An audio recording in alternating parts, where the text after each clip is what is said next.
No dia 8 de novembro de 2010, uma jovem de 24 anos fez uma ligação para o 911, onde relatou uma invasão à sua casa e implorou por ajuda. Ela disse à polícia que 3 homens armados não identificados invadiram sua casa e forçaram seus pais a descerem para o porão. Porém, quando a polícia chegou lá, encontrou uma cena totalmente diferente do informado. Olá pessoal, tudo bom com vocês? Me chamo Ana Caroline e sejam bem-vindos ao meu canal, onde falo sobre casos criminais que aconteceram ao redor do mundo e casos sobrenaturais. Então já vai se inscrevendo, deixando seu joinha e ativando o sininho das notificações para que o YouTube te avise todas as vezes que eu postar um vídeo novo. Então, sem mais enrolações, vamos para o caso de hoje. A jovem que ligou para a polícia se chama Jennifer e seus pais se chamam Pink e Huey Han. Seu pai nasceu e foi criado no Vietnã, mudando-se para o Canadá em 1979, como refugiado político. Sua mãe também migrou como refugiada. Eles se casaram em Toronto após se conhecerem no trabalho na Magna Internacional, que é uma fabricante de autopeças.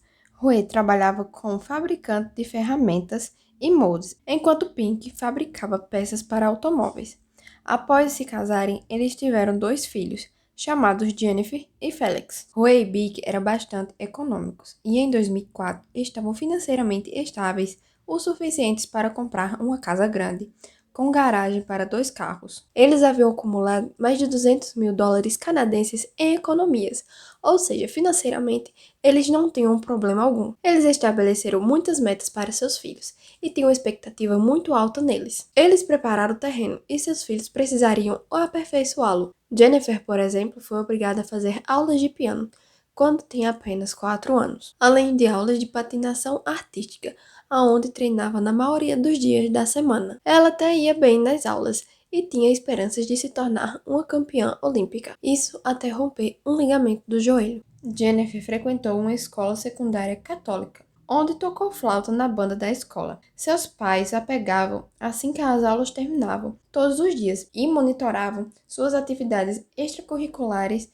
bem de perto. Eles nunca permitiram que ela namorasse garotos enquanto cursava o ensino médio, ou frequentasse os bailes do colégio, por medo que essas atividades a distraíssem de seus compromissos acadêmicos. Aos 22 anos, ela nunca tinha ido a um clube, visitado a casa de um amigo ou saído de férias sem a família. A própria Jennifer e seus amigos consideravam essa educação restritiva e muito opressiva. Durante o ensino fundamental, às vezes ela voltava do treino de patinação só às 10 horas da noite e ainda ia fazer a lição de casa até meia-noite, para poder então dormir. Com essa pressão imensa, Jennifer começou a se mutilar, fazendo pequenos cortes em seus antebraços. Jennifer era considerada uma garota sorridente e com uma grande facilidade de fazer amigos. Todos que a conheciam afirmavam que ela era querida e amava nadar. Entretanto, essa personalidade não passava de uma máscara para cobrir suas inseguranças. Jennifer não era uma aluna ruim. Na verdade, diríamos que ela é uma aluna mediana. Isso seria bom para qualquer outro pai, mas não era o suficiente para os pais de Jennifer. Isso levou ela a forjar boletim várias vezes usando modelos falsos, enquanto enganava seus pais, fazendo-os pensar que ela tinha tirado nota máxima.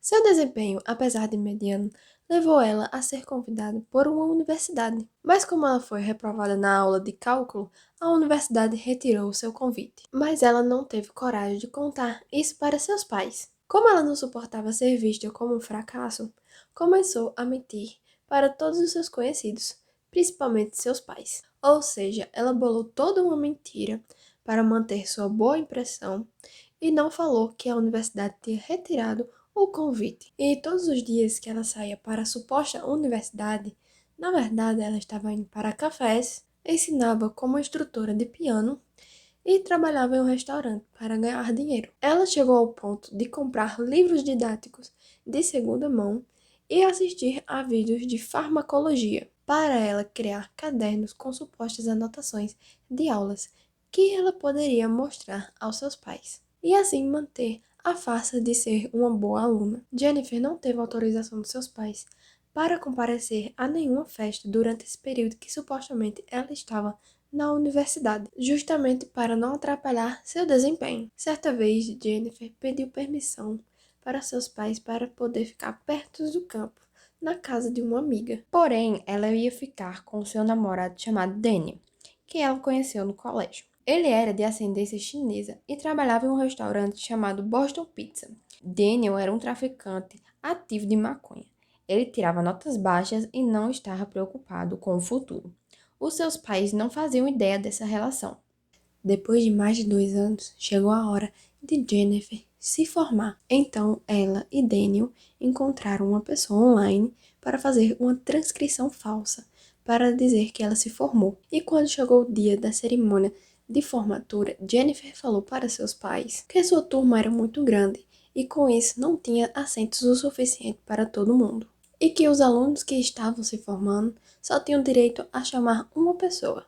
Então ela não queria excluir um dos seus pais. Então ela disse que deu seu direito de chamar uma pessoa para um de seus amigos. Quando Jennifer fingiu concluir sua graduação na Universidade de Toronto, ela disse a seus pais que começou a trabalhar em um hospital como voluntária. E essa descoberta foi o início do fim da farsa de Jennifer. Isso porque seus pais começaram a desconfiar do seu vínculo com o hospital, porque ela não possuía nenhum uniforme e nem o crachá. Então a mãe de Jennifer a seguiu para realmente saber se ela trabalhava no tal hospital. Quando Jennifer percebeu que estava sendo seguida pela mãe, ela se escondeu na sala de espera do pronto-socorro por algumas horas, até que ela fosse embora.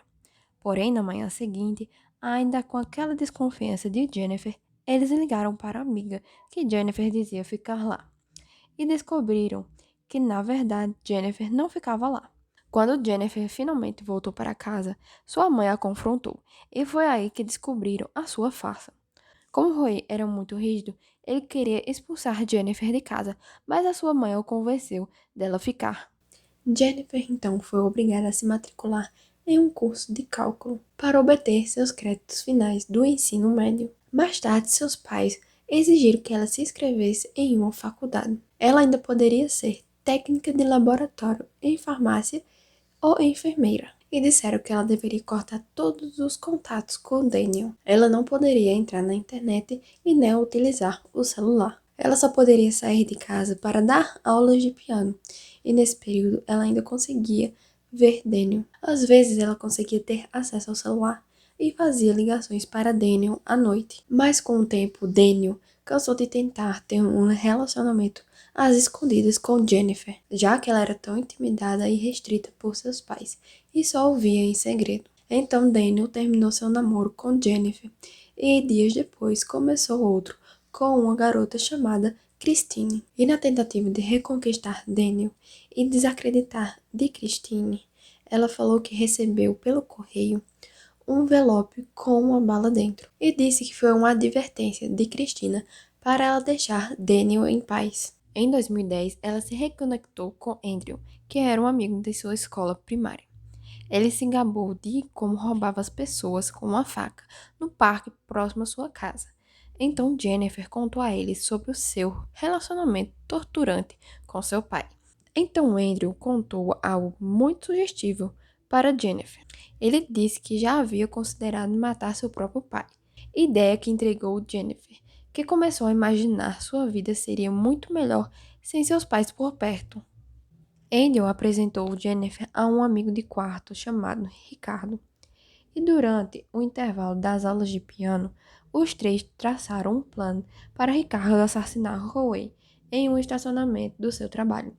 Jennifer deu a Ricardo $1.500 que ela ganhou dando aulas de piano, mas Ricardo deu um golpe nela e parou de atender às suas ligações. Nesse tempo, Jennifer voltou a ter contato com Daniel. Então eles começaram um novo plano para matar os pais de Jennifer. O plano era ficar com a parte de Jennifer da herança, que chegava a ser 500 mil, e viverem juntos. Como Daniel já estava envolvido, ele deu a Jennifer um iPhone e um chip e a deixou em contato com um conhecido chamado Lanford. Jennifer então entrou em contato com esse cara e perguntou quanto custava um assassinato por encomenda. Então Lanford respondeu que custava 20 mil, mas para um amigo de Daniel faria por 10. Jennifer teve cuidado ao utilizar seu iPhone só para conversas sobre o crime e utilizar seu outro telefone para conversas do cotidiano. Na noite do assassinato, Jennifer desceu por volta das 9h30 para dar boa noite para sua mãe e, secretamente, destrancou a porta da frente. Seu irmão, por sorte, não estava em casa nessa noite, e sim na universidade. Por volta das 10h02 da noite, a luz do escritório da parte de cima da casa foi acesa, que supostamente seria um sinal para os invasores, e 1 minuto depois foi apagada. Então, às 10h05, Langford entrou acompanhado de mais 2 amigos pela porta da frente, todos os três carregando armas. Eles forçaram Pink e Huey a irem para a sala de jantar. Nesse momento, Pink pediu para os três não machucarem Jennifer. Nesse momento, um deles respondeu que ficassem tranquilos, que Jennifer era legal e não seria machucada. Em seguida, um deles foi com Jennifer até o segundo andar, e lá ela entregou mais 4.000. Após isso, ele amarrou então ela no corrimão para poder simular toda a situação. Enquanto isso, os dois outros levaram Rui e Pink para o porão. Primeiro, eles atiraram em Rui, que caiu no chão. Em seguida, atiraram em Pink, que morreu na hora. E depois fugiram do local. Minutos depois, após o ocorrido, Jennifer ligou para a emergência.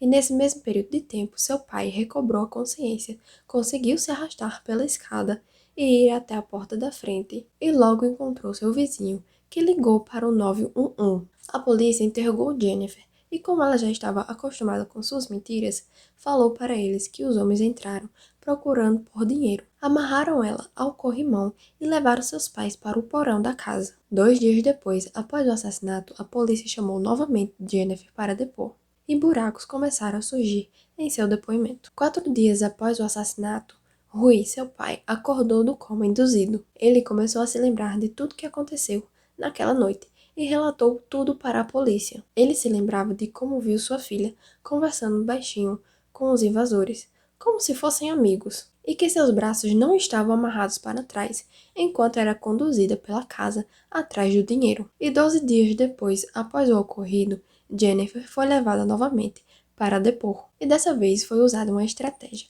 para causar pressão em Jennifer. O detetive falou para ela que já sabiam de tudo e que era a vez dela de se explicar. A entrevista durou cerca de 4 horas e novamente ela mentiu, dizendo que o ataque era um plano para tirar a sua própria vida, mas que acabou dando errado. Segundo ela, ela não conseguia fazer isso com ela mesma, então contratou os homens para fazerem isso por ela. Porém, ela disse que dias antes do ataque começou a ter um bom relacionamento com o pai e tinha desistido, mas de alguma forma, por algum erro dos homens, eles entenderam que ela queria matar seus pais. A polícia em seguida prendeu Jennifer e logo depois conseguiu prender os invasores e também Daniel, e os acusaram de homicídio em primeiro grau, tentativa de homicídio e conspiração para cometer assassinato. Eles foram a julgamento no dia 19 de março de 2014, 4 anos depois após o ocorrido. O julgamento durou mais de 10 meses e foram ouvidos mais de 50 testemunhas. Além disso, foi apresentada mais de 200 provas.